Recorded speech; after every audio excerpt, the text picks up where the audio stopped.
Welcome to the stage, Colorado Lieutenant Governor Dianne Primavera.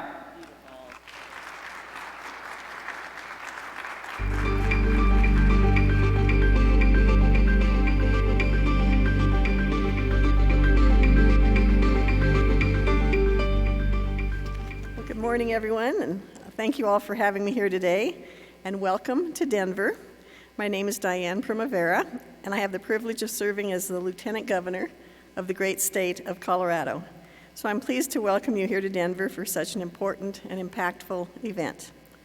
As Lieutenant Governor, I also have the distinct honor of serving as the chair of the Colorado Commission of Indian Affairs. We call it CCIA. In 1976, the Colorado General Assembly created CCIA within the office of the Lieutenant Governor. The commission was designed to be the official liaison between the Southern Ute Indian Tribe and the Ute Mountain Ute Tribe and the state of Colorado. The commission is fully committed to working on a government-to-government basis with each of these two tribal governments and maintaining direct contact with tribal nations and American Indian and Alaska Native communities across the state. Colorado has two tribal nations with jurisdiction in the state, the Southern Ute Indian Tribe and the Ute Mountain Ute Tribe. The state additionally has relationships with 46 other tribal nations who have historic ties to Colorado, as well as working with American Indian, Alaska Native communities across the state. Together, CCIA and the tribes and the community work to positively impact tribal members and American Indians and Alaska Natives statewide, while also creating a Colorado where we all can thrive. Colorado has passed legislation to help us reach that vision. For example, in 2021, we passed Senate Bill 29, granting American Indian students who are a member of a federally recognized tribe with historic ties to Colorado in-state tuition at any of the state's public universities. Last year, we passed Senate Bill 22-104, which requires state departments to examine how to include tribal governments in state grant programs. Other legislation includes establishing an Indian boarding school research program to study the impacts of boarding schools that were located in Colorado with tribal populations. We've also banned Native American mascots in public schools, and we've created the Missing and Murdered Indigenous Relatives Office. So as a state, it's incredibly important to acknowledge the past in order to create a better future. So in 2021, Governor Polis rescinded an 1864 proclamation issued by then Territorial Governor John Evans, instructing settlers to, quote, kill and destroy hostile Indians, unquote. Additionally, CCIA staff continues to work with Cheyenne and Arapaho descendants of the Sand Creek Massacre, which was a senseless act of violence that leaves a dark stain on the history of Colorado and may have been incited by that 1864 proclamation. So while we can't change the past, we can honor the memories of those who we lost by acknowledging the past and vowing to do better. I would encourage anyone interested in learning more to check out the outstanding exhibit currently on display at the History Colorado Museum just down the street a few blocks away, which talks about the impact of the massacre and why it's important to remember our history even when it's a challenging history. The exhibit also showcases the resiliency of the Cheyenne and Arapaho people and the impact that they continue to have in our communities and our state. There is also an exhibit entitled Written on the Land that is told from the perspectives and the voices of today's Ute people. The state of Colorado is thankful for the relationship it shares with the Southern Ute Tribe and the Ute Mountain Ute Tribe, as well as the relationships with the American Indian, Alaska Native communities, and the 46 tribes with historic ties to the state. CCIA is an integral part of our governmental structure and is imperative to maintaining those relationships and ensuring that we can continue to work together. With that being said, thank you again for having me today and for your continued work with the American Indian, Alaska Native, and Indigenous communities. I'm so thankful to be with you today, and I wish you safe travels home.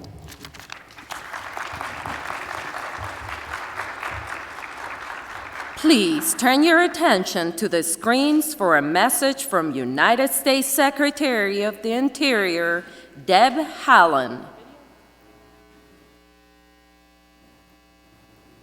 Hello, everyone. My name is Deb Haaland, and I serve as the 54th Secretary of the United States Department of the Interior. I'm so honored to join you virtually for the first ever City Summit of the Americas. Unlike the Ministry of the Interior in many countries, the United States Department of the Interior has a mission to steward public lands, strengthen environmental protection, and honor the United States commitments to Indigenous nations. This is similar to other countries' ministries of environment, climate, natural resources, and Indigenous affairs. We play a significant role in the cities across the United States, overseeing 101 urban wildlife refuges, 75 urban national parks, 30 urban bird treaty cities, 20 urban water federal partnership locations, and 245 million acres of recreational lands for city residents. Through all of that engagement, and as all of you are well aware, one thing is clear. Each of us, no matter where we come from, is facing the climate and biodiversity crises, and we must face these crises together. Countries like the United States are poised to be at the forefront of this work while serving as a partner to its neighbors and friends around the world. At the Department of the Interior, we are advancing President Biden's vision of an equitable, clean energy future with funding made possible by the Bipartisan Infrastructure Law and the Inflation Reduction Act. For example, we are building partnerships across the country to clean up legacy pollution through a historic $16 billion investment from the Bipartisan Infrastructure Law to plug orphaned oil and gas wells and abandoned mine lands. This initiative will create good-paying jobs and spur economic development in communities that have been left behind by extractive industries.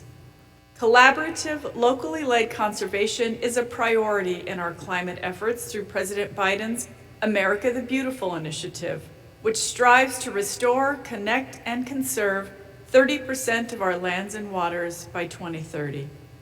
This initiative empowers communities, tribes, states, and other stakeholders to work on conserving the places and resources that sustain us all. We are advancing access to the outdoors for every community, regardless of where someone lives, their background, or their income, so that historically marginalized communities can enjoy the environmental, economic, and health benefits of the outdoors right in their backyards. This includes an investment of $192 million that is being distributed through the Outdoor Recreation Legacy Partnership Grant Program, which enables urban communities to create new outdoor recreation spaces, reinvigorate existing parks, and form connections between people and the outdoors. This complements our long-standing work to maintain parks, conserve wildlife, understand ecosystems, and provide environmental education in our urban communities through the National Park Service, the Fish and Wildlife Service, and the U.S. Geological Survey. The department continues to work with other U.S. government agencies, cities, and community groups to improve urban water ecosystems and promote their economic, environmental, and social benefits through the Urban Waters Federal Partnership. This partnership is an effort to restore urban waters and lands by collectively working with 15 federal agencies in 20 cities focusing on underserved communities. Through all of this work, we are leveraging historically underutilized tools like Indigenous knowledge that has been passed down for generations because tribal nations have an important role to play in our climate action. Communities like the Rappahannock tribe in Eastern Virginia are now managing large swaths of their ancestral homelands and using their Indigenous knowledge to protect the water and the eagles who live there. The 5 tribes of Bears Ears National Monument in southeastern Utah, through a new historic agreement, can now participate in and apply their Indigenous knowledge developed over millennia to the long-term management of the monument.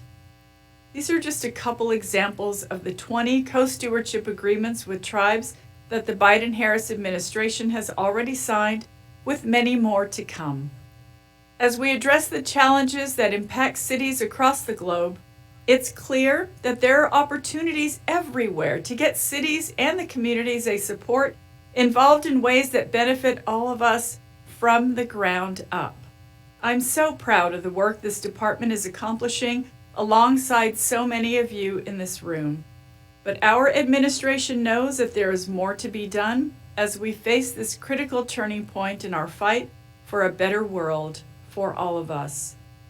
As you take part in this week's historic summit, I encourage each of you to take advantage of this opportunity to share experiences, seek out new partnerships, explore new and creative solutions to the issues we face, and find opportunities for those historically at the margins to become the leaders we need.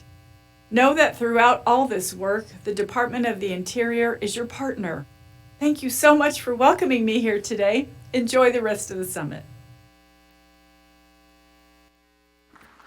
Please welcome to the stage the Inter-American Foundation Indigenous Learning Exchange Advisor, Jessa Ray Growing Thunder, IAF President and CEO, Sara Aviel, Fundación TIERRA en Bolivia, Gilda Lopez Reynaldes, Perce Tourism in Idaho, Stacia Morfin, Cabildo Indígena del Resguardo de Guambia en Colombia, Mama Ascención Velasco Montaño, en Wakan, Tipi, Awanyankapi in Minnesota, Maggie Lorenz, for the Strengthening Native American and Indigenous Collaborative Partnerships with Municipalities panel organized by IAF.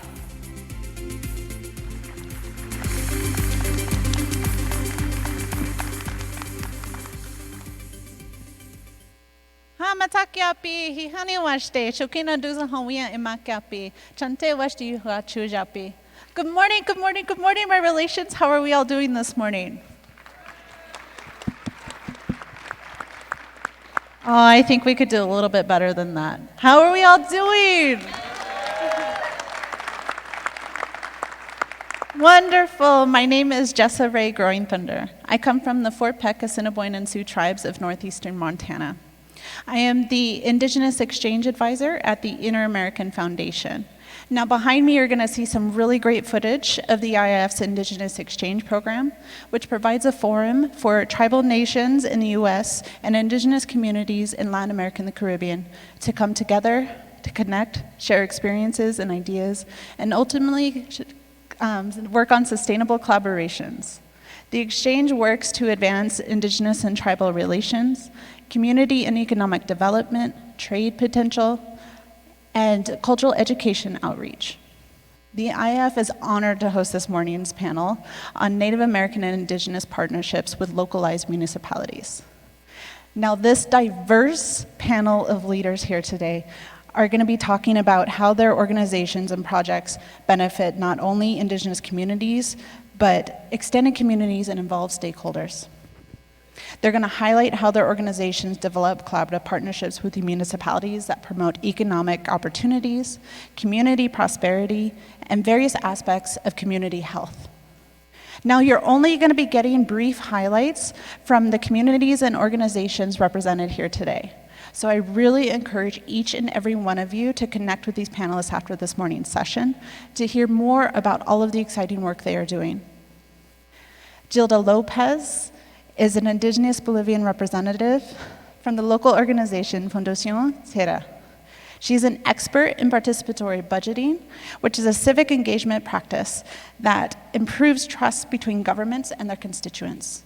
Stacia Morfin is the owner and founder of Perce Tourism and Perce Traditions. Stacia has worked to develop strong partnerships with the U.S. Forest Service and other critical entities to bring income to Nimipu community. Mama Ascención Velasco Montaño is the first female governor of the Mixtec people of Colombia. That deserves a round of applause. Mama Ascención represents the indigenous Cabildo of Guambia. She has successfully promoted Indigenous women's civic participation to help them advocate for themselves and reduce violence. Maggie Lorenz is the executive director of Wakan Tipi Awanyankapi, which has been partnering with the City of St. Paul and numerous stakeholders to preserve a historic nature sanctuary located within the city limits. Now I'd like to turn it over to the Inter-American Foundation's President and CEO, Sara Aviel. Sara's experience working at all levels of international development had convinced her that the IAF's model of partnering directly with communities is essential in addressing challenges across the hemisphere. Thank you so much, Jessa, and thank you to Secretary Haaland and the Lieutenant Governor for joining us. I am so honored to lead the Inter-American Foundation, a U.S. government agency that invests directly in communities throughout Latin America and the Caribbean. Indeed, our core mission is exactly what Secretary Haaland just stated so eloquently, to find opportunities for those historically on the margins to become the leaders we need. And that's what this panel and our work is all about. And this first ever City Summit is a recognition that community leaders deserve to be at the forefront of addressing challenges in our region. When the Inter-American Foundation was founded 50-some years ago, our approach of directly funding grassroots leaders was seen as unconventional, even risky. Now, it's increasingly recognized as development best practice. And based on what we see among our grantees every day and what you'll hear from these leaders on the stage, it's easy to see why that is. First, community ownership. When communities set their own priorities, design their own projects, they're invested in the work, and they prove it by bringing their own resources to bear. They match and exceed the funds that we as a foundation invest. Second, institution building. We often talk about the benefits of our projects in terms of people trained or crops harvested, but really it's about building institutions in communities that can respond to a range of needs. And that is about strengthening resilience, which is so important as communities confront so many challenges, from COVID to natural disasters. Third, governance. In so many of the places where we work, there are severe governance challenges. But by working at the local level, we can make progress and build in the civic engagement and accountability mechanisms that can strengthen governance in the long run. And finally, and perhaps most importantly, inclusivity. When you start by working with communities, it's more intentional to work in ways that are community appropriate and inclusive and build up from there. If you only start from top down, you all too often privilege existing elites and old structures and ways of working that haven't really proven themselves and have left too many out. Investing in inclusion makes development stronger. And so with respect to inclusion, partnering with Indigenous organizations has been core to the work of the Inter-American Foundation from the beginning. And we have seen the impact of investments that we made decades ago continue to have impact over time. So a small grant we made to an Indigenous cooperative in 1980 now has more than 1,000 producers, exports its products to international markets. So the next time you're in Whole Foods, look for El Cebo chocolate. In an investment we made decades ago to fund a community-led tourism project led by Indigenous residents of a small island in Peru. They now welcome 40,000 visitors every year. Those economic benefits stay in the community, and their textile tradition is now recognized by UNESCO as intangible cultural heritage. So this deep work with Indigenous communities continues today. Half of our grantees reach Indigenous participants, and 1 in 5 of those participating in our activities identify as Indigenous. And across the region, they are making life better for their communities. For example, they are training Maya and Garifuna women to use GPS to identify land boundaries and beliefs so that they can gain title to their land. They're strengthening Indigenous languages and civic participation through community radio programming in Panama and El Salvador. They're connecting Mam women in Guatemala and Lenca women in Honduras with increased sources of income and access to credit. And you'll soon hear from Gilda and Mama Ascención of their excellent work in Bolivia and Colombia. One of the ways that we work with organizations and strengthen their work is by connecting the grantees to each other so that they can learn and collaborate and expand the impact of their visionary work and open new markets for their products. And with Jessa Ray's extraordinary leadership, we're expanding these peer-to-peer exchanges to U.S. tribal nations, and so grateful to have Stacia and Maggie with us today.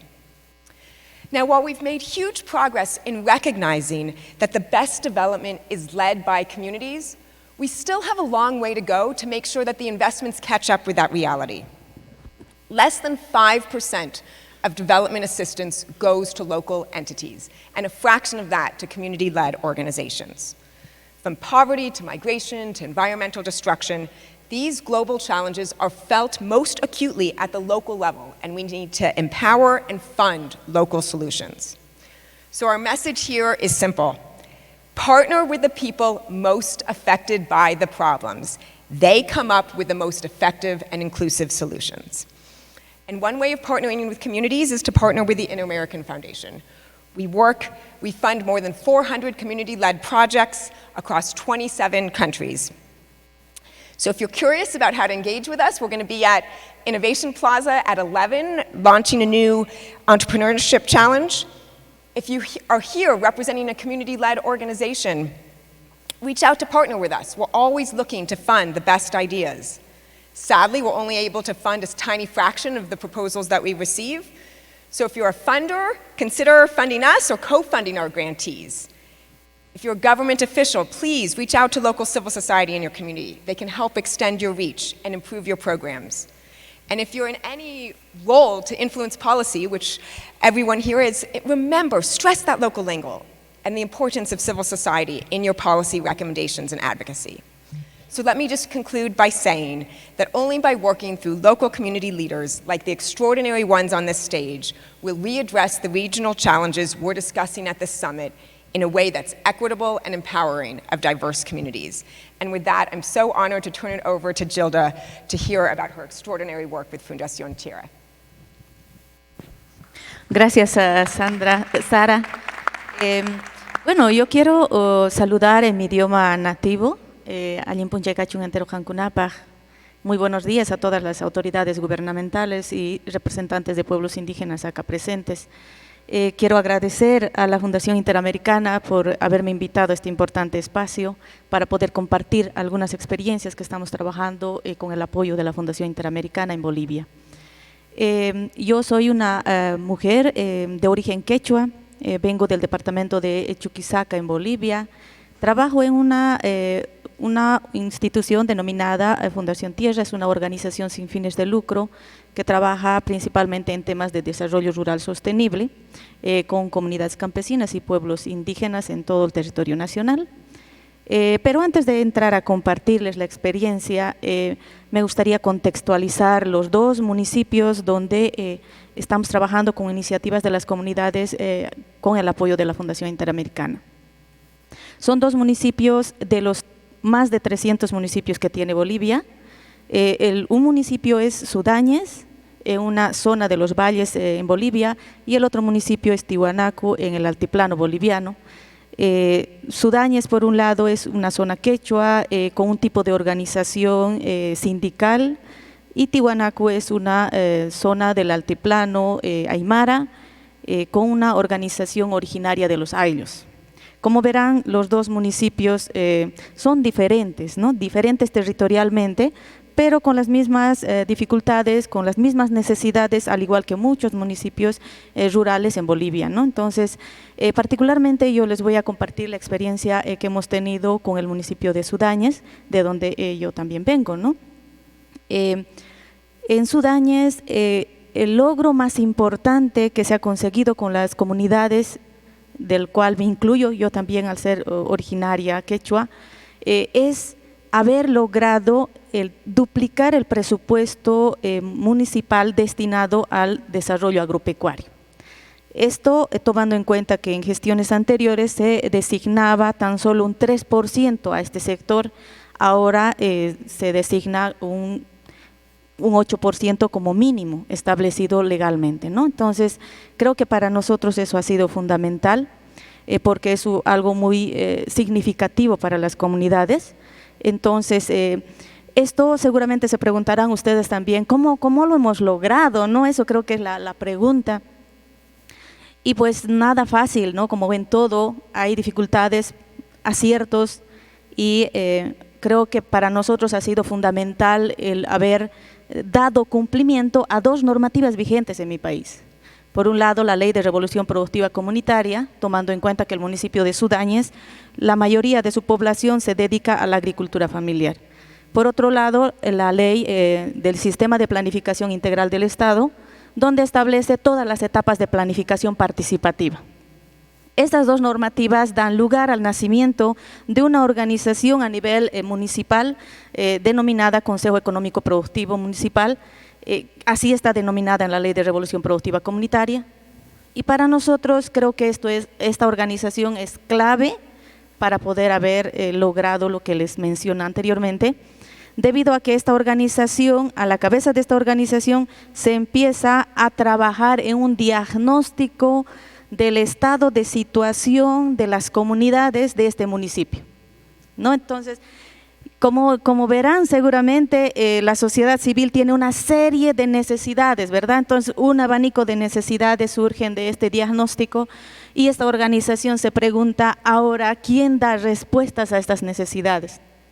El gobierno local, recurrimos al departamental o al nacional, pero sin embargo creo que ahí surge la necesidad de crear espacios de diálogo y concertación que se ha creado a la cabeza de esta organización en este municipio, denominadas como cumbres productivas municipales. Entonces, estas cumbres municipales han sido clave para que el gobierno municipal llegue con información directa a estas comunidades, donde pueda explicar su presupuesto municipal, ¿no? Entonces, por lo menos en Bolivia, del 100% que le llega al gobierno municipal, ya un 80% prácticamente ya está designado a gastos por ley, donde está el tema de educación, salud, seguridad ciudadana, entre otros, y tan solo el restante queda para que el gobierno municipal pueda hacer gestión. Entonces, como verán, es mínimo, ¿no? Y ahí las comunidades están conscientes de que no es porque el alcalde no quiere dar cumplimiento a tantas necesidades que tienen, no dar respuesta, sino porque pues no hay dinero. Entonces, ¿qué hacemos?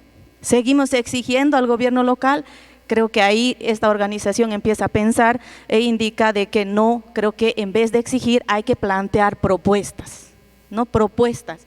Y estas propuestas, justamente ahí surge la propuesta de la Ley Municipal de Desarrollo Productivo, donde se establece este 8%, como les decía, ¿no? Y esta experiencia se está replicando en algunos municipios cercanos a esto, ¿no? Porque la idea creo que les parece adecuada y está funcionando, y no solamente a nivel municipal, sino también a nivel departamental, donde también TIERRA ha trabajado con organizaciones del nivel departamental, donde por ley se establece en el nivel departamental un 20% designado a este sector de desarrollo agropecuario, porque consideramos que el tema de seguridad alimentaria es fundamental. ¿Yo qué les puedo recomendar a los gobiernos municipales, gobiernos locales? Dos fundamentales pasos que nos ha servido a nosotros. Primero, el de llegar con la información transparente y clara a la sociedad civil. Segundo, hacerles partícipes en todas las etapas de planificación del gobierno local, porque ahí las comunidades tienen pleno conocimiento y se sienten parte de la gestión y no están al frente, como muchas veces vemos, como que si existieran dos grupos, ¿no? Por un lado la sociedad civil exigiendo, por el otro lado el gobierno municipal resistiendo. Entonces, en cambio, con estas acciones hacemos que los dos trabajen de manera conjunta para conseguir objetivos comunes. Muchas gracias por haberme escuchado, Anchata Pachicoigichis. Bueno, ahora le paso la palabra a Stacia.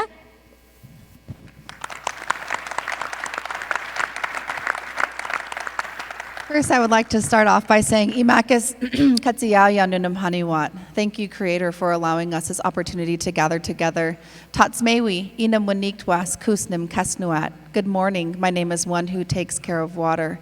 Inam Latiwamas. Welcome, my friends. It's such a privilege and honor to be here with you all today, and understanding the fact that you're sitting here because you've also been thinking about internally what are ways in which we need to start working with the communities in need, the marginalized communities, Native communities, Indigenous-led organizations. So I think that we exemplify sitting up here together, and you in the audience as well, as a connective need that we both need as a reciprocal process, right? It's not only a give and take situation. We want to make sure that we are both working collectively, collaboratively together to move forward in a good way. So with that, my name is Stacia Morfin. I am the owner and operator of Perce Tourism LLC, and we are primarily located in the heart of Namipu country. That is Perce country. So I'm a member of the Namipu Nation. And if you look at the video that's playing, you will see our landscape is very vast, extremely pristine. Our original homelands stretch across 19 million acres, including states of Idaho, Washington, Oregon, Montana, and even parts of Wyoming. Our people have been very much connected to this land for several thousands of years. There was just recently an archaeological find that dates the Namipu being in this region, the Pacific Northwest region, for over 15,000 years. So if there's any scientists or ethnographers in the audience, you understand that the more that science and technology advances, the longer they're finding evidence that Native peoples have been in these areas. And so I love being able to, on the tourism part, invite people into my community and explain to them who we are through a relationship, not more of you're the audience, we are the presenters. It's a relationship that we build with them. We take them to our historical sites that have been selected internally by our community. We did an internal assessment that talks about, what is sacred, what is secret, what is commonly known, and what is widely shared. So we want to make sure that our sacred and secret information stays within our people, within our bands, within our tribes. So that is something that we won't promote externally, right? But what we will focus on is the community known, commonly known, and widely shared information. The Namipu are the three most things that we're known for is the Lewis and Clark expedition of 1804 to 1806. Of course, they spent most of their time with the Namipu people out of all of their tribes from St. Louis to the Pacific Ocean and back. There's many beautiful journal entry writings about who we are as a people. But not only are the journal entries very important, also is the oral history from the Namipu side. And the theories are extremely different. The perspectives are very different. But even for us to be able to share that, the most thing I love about Perce Tourism, and we also own a gift shop as well, is being able to strengthen the cultural identity within our own people. We all hopefully are familiar with the gruesome history of the inception of the United States and the policies that were placed upon the original inhabitants of this land, right? Many different things. The list can go on. I won't get into detail to that, but one of the big things that we work on, again, is cultural identity within our own people. That is the most important thing for me. Not only identity, but looking at the land reclamation, reconnection to the land, and also land back. And the third, which is extremely important for any industry, no matter what you're in, is education. So that's a little bit about Perce Tourism. So as we decided to continue to do the needs analysis and the research, we found that the research that we were compiling was also something that was conducive to many of our cities, towns, states, counties, federal agency partners that were really looking to us to say, hey, can you help us and connect with tribes and learn the stories and learn the interpretation and learn about the land in a way that we are unfamiliar with. This is very foreign to us for us to think that we are all interconnected, right, as human beings. But not only human beings, we're interconnected to our land, our water. We call them our aquatic relatives, our winged relatives, our four-legged relatives. And what does that connection make? In some of the videos, you will see the regalia, the clothing that I'm wearing, is made from bighorn sheep, hayata. And the bighorn sheep that we see upon our tours and our landscape has that direct connection of who we are and how we have that relationship. Not only a give and take, but when we utilize their meat for food, we don't just take the meat. We use the horns for utilitarian purposes, for bowls, for spoons. We use the hide for clothing. And that is something that we hold very sacred. And so we're still able to not only showcase our beautiful material culture, our very much alive, a living culture that we still have today, but also be able to honor our ancestors in a way that it is respectful. Another one of the projects I was able to work on, as you can see in the video, is working with the state of Idaho. The state of Idaho, most of the states within the United States has a tourism DMO organization, destination marketing organization. In our state, it took us several years to get to the point for them to realize that, this group of people are very serious about what they're doing, and they're doing it in a very respectful way. So we got to work on a scenic byway passage, right? There's all these congressionally designated trails throughout all of the United States. There's scenic byways. There's all of these great trail systems. So what we get to do in Namipu country is we get to share our stories of these trails. trails, our legend sites, our creation stories through these collaborative efforts with the state and the Scenic Byway Passage. Another one that we also do is working with the United States Forest Service. As Haaland said, that there was many different millions and millions of acres that our Forest Service and Park Service manages co-steward with the tribes, right? What we get to do is we get to decide a place name initiative. And even prior to the derogatory place name announcement that Deb Haaland made, we were already working on these places internally. We wanted to make sure that the places that we selected with the Forest Service groups or with the Park Service groups or the Army Corps of Engineers or the city or the state or the county or the private landowners, we were able to also educate them and identify what areas we wanted to share. Because again, some of those areas are very important and sacred to us, so we will want to keep those more preserved and protected rather than promoted. But with that, I can go on and on about different details of projects that we've been working on as far as the Nez Perce tourism entity. Again, I am a Nimipu Ayet, a Nez Perce woman. My name is Kusnim Kasnuat, one who takes care of water, also known as Stacia Morfin. Next, I would like to invite you to listen to Mama Ascención. She is going to take it away. Thank you.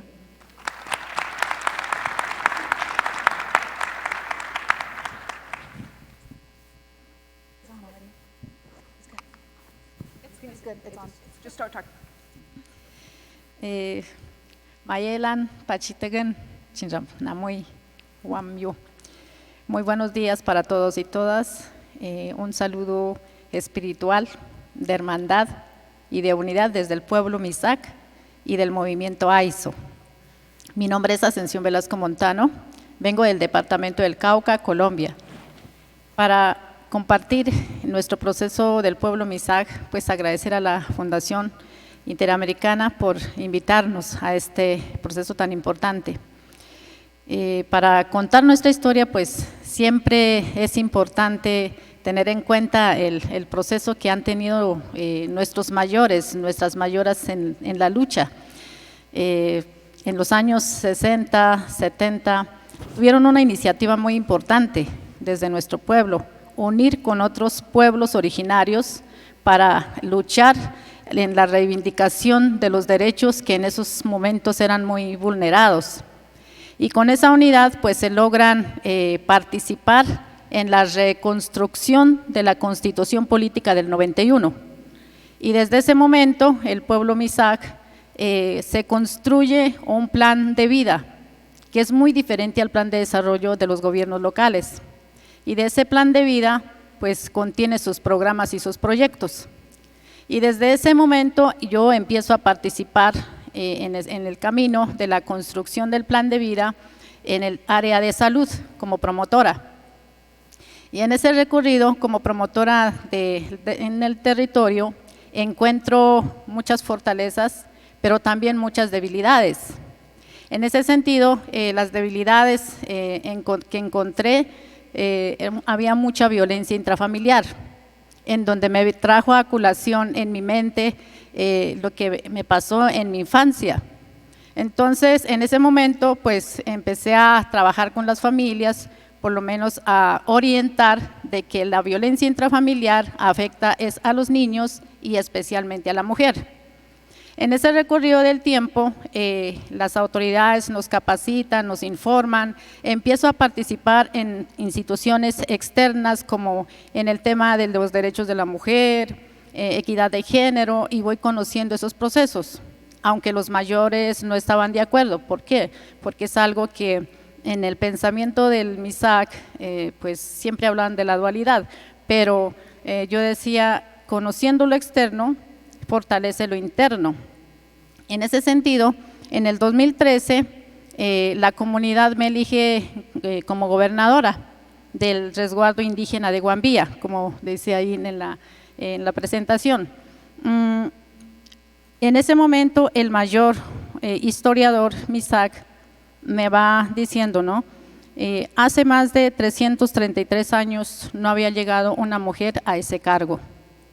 Entonces, cuando empieza a hablar y dice, no, hay que trabajar mucho en el tema de la mujer, porque en la historia o en la investigación que hacen es que la mujer tiene más de 60 oficios y el hombre ni la mitad. La mujer levanta primero y se acuesta de último. Entonces, nosotras ni sabíamos, ¿no? Ni sentíamos. Entonces, en ese sentido, desde mi gobernación como autoridad administrativa, empiezo a pensar cuál es la prioridad para trabajar con los recursos del plan de vida. Llega un recurso importante para nuestra comunidad y priorizo pues ese recurso que venía para un proyecto que no era tan prioritario. Ejemplo, uno de los ejemplos de todo el trabajo que hicimos ese año. Como veo a las mamás, a las familias sufriendo, especialmente de la juventud, que empiezan como a incluir o inmersar o entrar en el tema de sustancias psicoactivas, pues como mujer, como mamá, como tía, como abuela, sentía que debo trabajar por esas familias. Entonces, un recurso puse para trabajar en un proceso importante, un equipo para trabajar y traer a los jóvenes que estaban inmersos en el tema de sustancias psicoactivas y pues cómo prevenir a que otros jóvenes entren a ese problema tan grande para nosotras como las mamás que sufrimos. Y pues conformamos un equipo de un mayor, que nosotros valoramos mucho a los mayores, una psicóloga MISAC, una joven que atraía a los jóvenes, y ese equipo se trabajó muy bien, pero no nos alcanzó el recurso.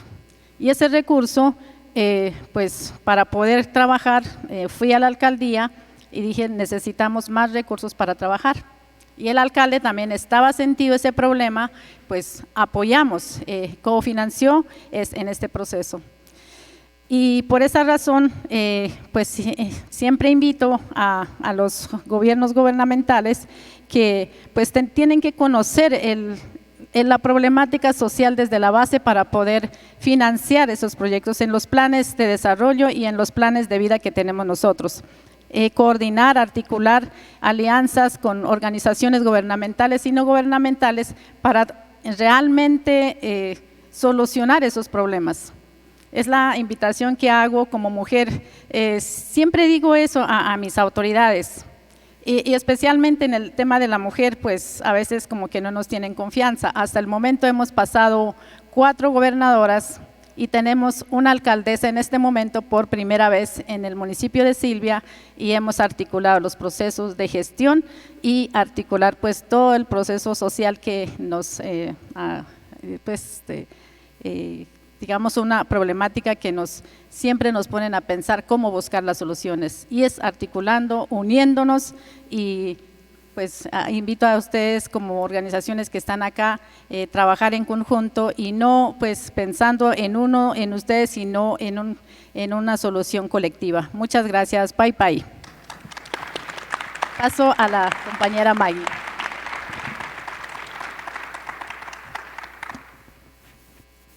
Well, good morning, my relatives. It is such an honor to share the stage with such incredible Indigenous women leaders, listening to all of this amazing work.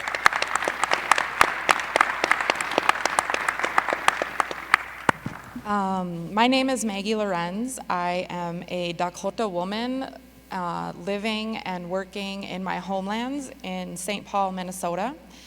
And I am currently serving as the executive director for an environmental nonprofit called Wakan Tipi Awanyankapi.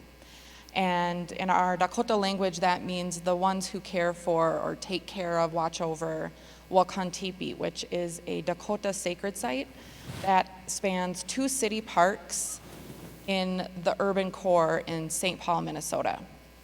And so just for some context, I want to describe these sites, and you can kind of see it here. The sacred site spans these 2 parks, Indian Mounds Regional Park, which is here. You can see these burial mounds that are on top of a sandstone bluff. These mounds are at least 2,000 years old. And below the bluff at the base is this Wakantipi cave, which has served as a place of ceremony for our people for thousands of years.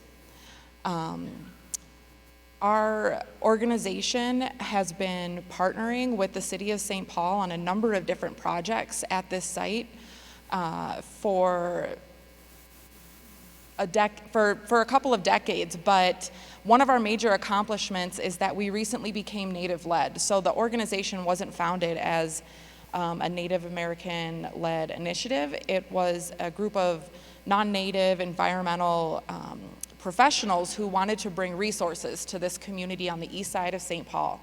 And that organization was established in 1997, and 20 years later, in 2017, leadership decided that this organization needed to be led by Native people. And remember that year, 2017, because I'm going to talk about that a little later and it will become more relevant. But some of the projects that we're working on right now since becoming a Native-led organization that we're carrying forward, one is the restoration or daylighting of a creek known as Phelan Creek, which is a 4-mile waterway that flows from a lake on the east side of St. Paul through the community and then ultimately meets with the Mississippi River at the Wakan Tipi cave site. This creek was forced underground into storm sewers in the 1930s to make way for development, and we are working to restore that creek path. The second major project is the development of an environmental and cultural interpretive center called Wakan Tipi Center that will help educate the community about the cultural significance of this place and engage people to take care of this site. So while there's a lot of public-private partnerships that have gone into both of those projects, I actually wanted to share a story with you all today about a project that happened in 2010, and again, this is before our organization became Native-led, that the city engaged in at Indian Mounds Regional Park. And the outcome of that project has really influenced, and we've all learned a lot. The city, our organization, and other partners that we're working with, and it's created a lot of new processes and actually staff positions within our organization as a result. So the project in 2010 was to update a new master plan for Indian Mounds Regional Park, which again is, to Dakota people, a burial site that is part of this sacred landscape, Wakan Tipi. To the city, it's a park, a recreational area.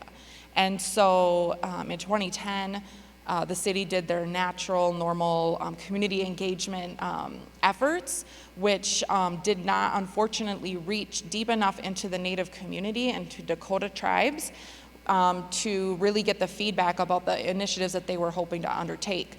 And so the plan was ultimately approved by the city in 2011, and then some projects were started. Once funding came into place in 2017,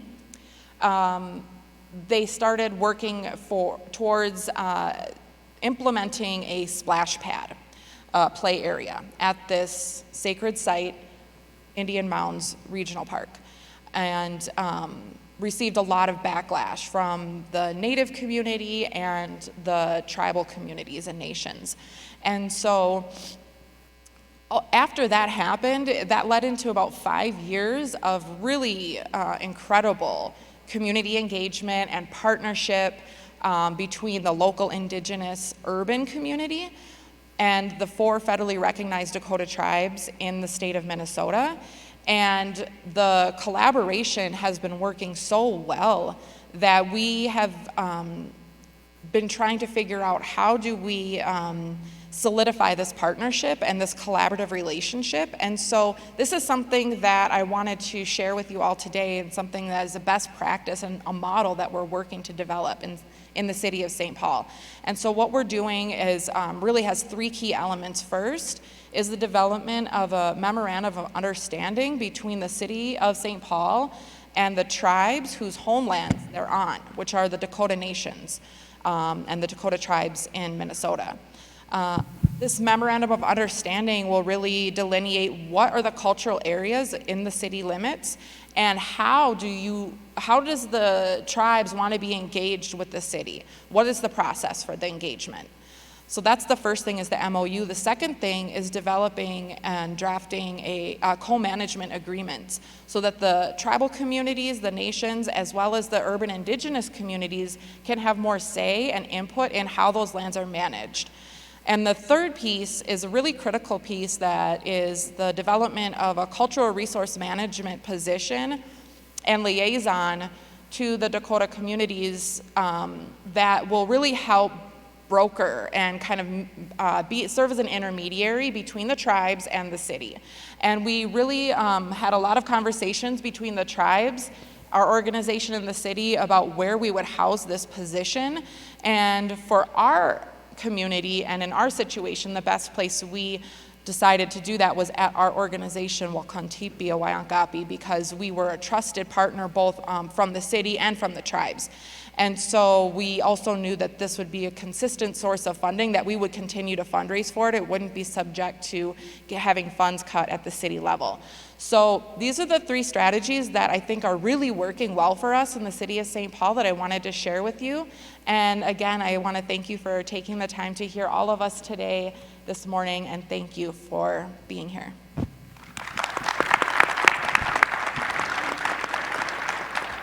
Wow. What an amazing panel of leaders, am I right? Truly, truly inspiring work being done by the panelists here. And I really hope that that's what we've been able to offer this morning for each and every one of you, is inspiration. When you think about the City Summit and what we're all here for, to find those common solutions, that's inspiration. And so I hope that this has been what we've offered this morning as we all continue to travel home over the next few days, wherever you're traveling to. I hope that this panel has encouraged you to go home and look at the collaborations that you each have with Indigenous communities and what those potentials are. Each one of these panelists have offered concrete examples of the good work being done by Indigenous communities. So thank you all. Thank you all with a good heart.